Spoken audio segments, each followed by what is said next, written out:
মিরাজ ভাই বলেন আপনি কিভাবে অস্ট্রেলিয়া আসলেন, আপনার আপাতত একটা ব্রিফলি একটা একাডেমিক আইডিয়া দেন। Thank you Antar for coming here. অস্ট্রেলিয়ার জার্নি বা পিএইচডি জার্নিটা complicated than others like bachelor or masters. এই দুইটা কোর্সে সাধারণত আমরা অ্যাপ্লাই করি বিভিন্ন এজেন্ট দিয়ে অথবা অথরাইজড বিভিন্ন এজেন্ট বা ইনস্টিটিউশন এজেন্সি হোয়াট এভার যেটা আমরা বলি, দেন ওই প্রসেসের ভেতর দিয়ে আসি। বাট পিএইচডিটা কমপ্লিটলি ডিফারেন্ট।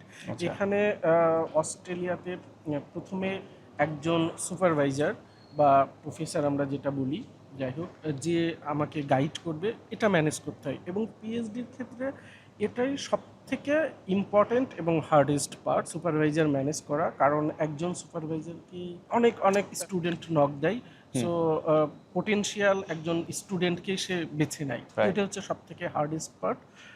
দেন অ্যাপ্লিকেশন করা ইউনিভার্সিটিতে।